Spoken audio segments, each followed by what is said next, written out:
Alright, so today we are cooking steak. And we're going to use butter to cook that steak, right?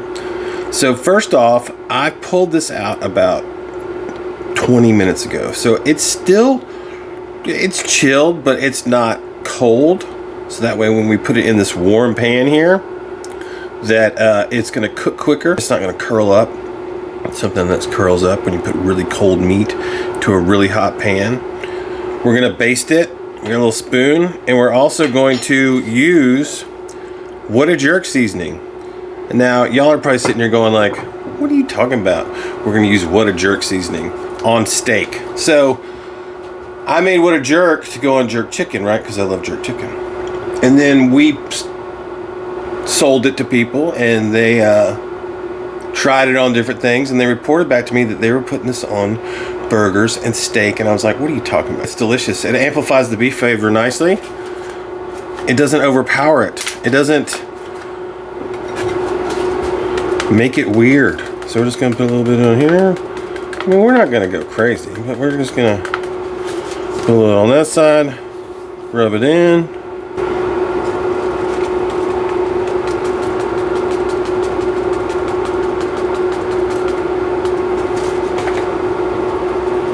All right, there we go.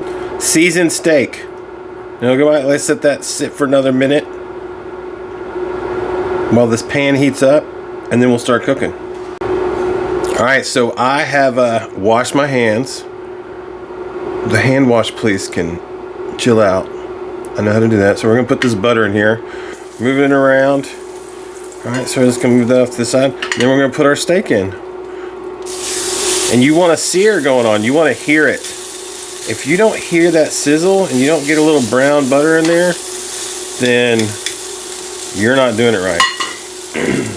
So we're just going to let it go. We're going to let it go. We're on about medium heat. Could take a minute. You know, this is going to take a few minutes. It's not going to happen overnight, but you don't want to do it too cold. You don't want to do the steak too cold. You want to do the pan too hot. You want it right there in the sweet spot. Come up to room temp. The pan is medium. You're browning butter. You're not burning it. Everything is happening right here in front of us. Just gonna let it go. So we're gonna turn this off, and I'm gonna show you what it looks like in a couple of minutes once we flipped it. It's looking good. I just checked underneath. We got another few seconds. But I'm using those tongs. We're going to flip her over, and we're browning. We're going to baste the top a little bit. Oh, look at that. And this isn't about being perfect.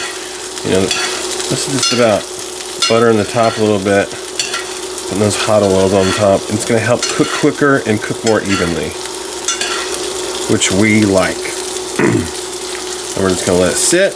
I'll baste it again in a minute or two, but you know, you could throw some herbs in there. You could throw some more butter in there.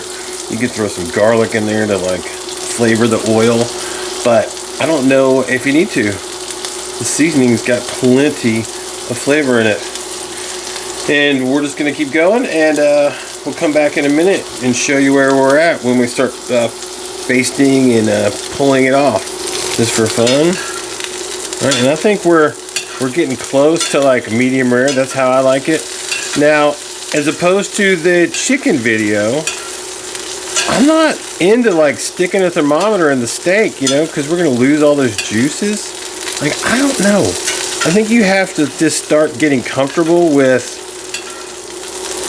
touch and feel. Now, I know there's like a lot of old wives' tales about like hold your thumb in a certain place right here and it feels like that. That's fine and dandy, but like every steak cut is different and every animal is different, so that's not gonna work.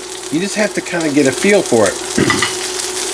So you can just flip it. I think it's probably don't need to, but it's gonna look. I just want to make sure it's got a good sear on the other side. I'm gonna pull it off. I'm gonna pull it off right now, and we're gonna let it chill and not chill, but like we're gonna let it rest. We're gonna let it chill out, rest, and then we're gonna take a bite of it. But here's the thing, if it's a little underdone, that's better than it being overdone, because you can always heat it up more. So I don't think that's what's gonna happen. You know, I like my steak pretty red, like that's not gonna hurt my feelings. But you have to get comfortable with where your temperature of steak is. You have to learn how to do that if you want to have good steak. Now we got the good sear. See? Sear is everything. That's where the flavor comes in. That's where cooking comes in. Like if you don't brown it, guess what? It's gonna taste like boiled meat and not steak. So sear is important. High heat is important. Room temperature meat is important. Seasoning is important. Butter is important. Cast iron pan is important. Now,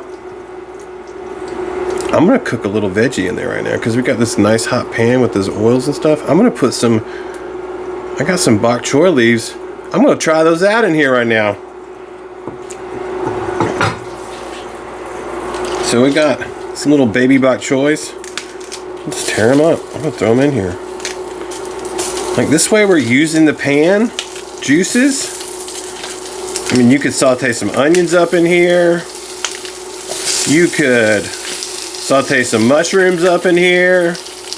But this isn't really just, you know, as much a recipe as like, hey, this is what you can use these pan drippings for. You know? Just move it around, warm them up. Bok choy is pretty tender, so you don't really need to cook it. You just need to heat it through. Alright, and this is going to pair great. It's simple, it's easy. The pan has all the flavor you need in it. So we're just warming it through. It's going to be awesome. And it's good for you. You can get this at most like natural food stores and like decent grocery stores. If you can't get this, you know, you could always just put some asparagus in here. You know, some people may be like, why would you brown it in the fat? Like, yeah, I mean, you can brown anything in this fat. You can do anything with it. I feel like if you don't do something with it, you're wasting it. And if you're wasting it, that's just kind of lame. I might finish this off with like a touch of chicken stock though. Let me go get that.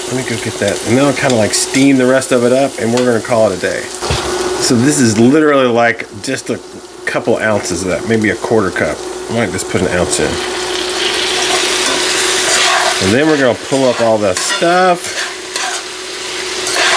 Oh, we're steaming. We like steaming. There we go. Simmer that down. It's going to glaze it up lightly. I still got a little bit, so maybe like an ounce. I did maybe an ounce. Those are warmed up. They're cooked through, ready to go. All right, so we've glazed those. We've glazed that baby bok choy nicely. We're just gonna put it on the plate here with the steak. You could serve this up with like a baked potato if you want. You know, like that's classic. But I think it's always fun. Yeah, I'm gonna pour the little drippings right there on that because that is where the flavor is. Don't put that down the drain. Put that in your stomach. All right.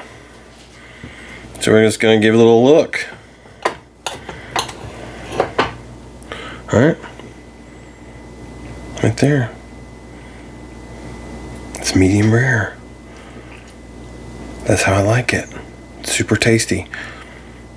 Just like I said, it amplifies the beef flavor. I mean, it does have a little bit of, it's interesting, it's different, but it amplifies the beef flavor. It doesn't like cover it up. Bok choy is crispy, flavorful, glazed in that butter, beef fat, and chicken stock. Super delicious. All right, now it's your turn. You go cook some. You go cook this. All right, later guys. Have a good day. Bye. Thanks for watching. Please like, subscribe, and share. Not only does that help me and the channel, it also helps YouTube find other people like you to show this cool content, and then it also lets YouTube know what you like, so you can get more cool content like this. All right, have a great day. Get out there and good cooking. Bye. Thank you again.